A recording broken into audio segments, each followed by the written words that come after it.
Séance du vendredi 3 avril. On commence par relire l'épisode qu'on a découvert hier, puisqu'aujourd'hui on va travailler sur l'ensemble des personnages. Donc on relit, on se remet les informations dans la tête. On remarque la petite date, tous les mots des consignes et on est parti. Colorie chaque animal et ce que tu connais de lui. Gustave, c'est bien un cochon qui est souvent très sale. C'est plutôt drôle dans notre illustration. Dans notre album, Gustave est tout propre en début de journée, beaucoup moins en fin de journée. Forcément, il a beaucoup travaillé. Arthur, qui est bien un morse, il vit dans les eaux froides. C'est bien pour ça qu'il a si chaud dans sa voiture et que Gustave lui installe sa baignoire.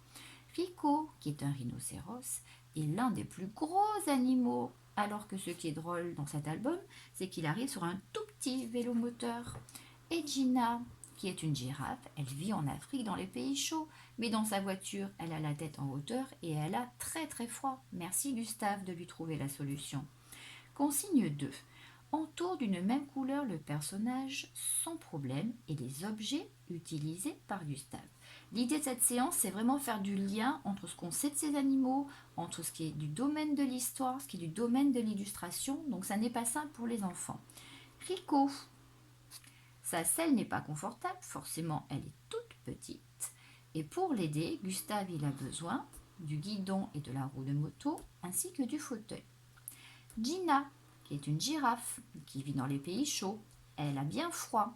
Et pour l'aider, Gustave a besoin des bidons pour la protéger et du poêle pour la chauffer.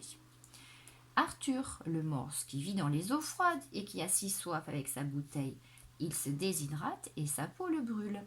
Alors Gustave lui trouve une solution avec la baignoire qu'il remplit avec l'eau du bocal puisque le poisson s'en va avec Arthur, mais le bocal, lui, reste à l'atelier. Attention, on en aura besoin pour l'épisode suivant.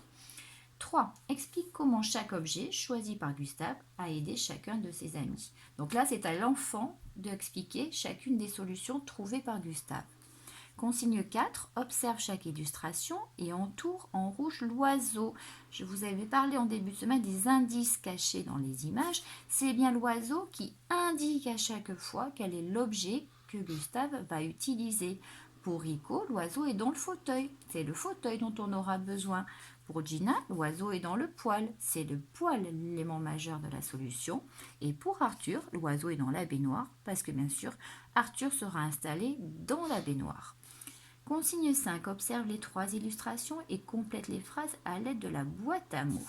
Quand Gina arrive, on découvre un autre objet. C'est-à-dire quand Gina arrive, on a enlevé le fauteuil qui était parti avec Rico.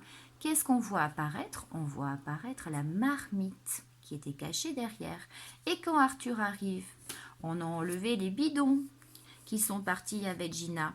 Qu'est-ce qu'on voit apparaître? On voit apparaître le pneu qui était caché. Ça, c'est compliqué parce que c'est là vraiment une lecture d'image extrêmement précise. Et c'est la consigne 6 qui va être difficile. Explique quels indices tu vas chercher dans la suite de l'histoire pour t'aider à imaginer ce qui se passe. Ça veut dire qu'on va préciser la lecture d'image. Où sont les oiseaux? Où sont les objets cachés? Quels sont les objets qui ont été utilisés? Quels sont les objets qui nous restent?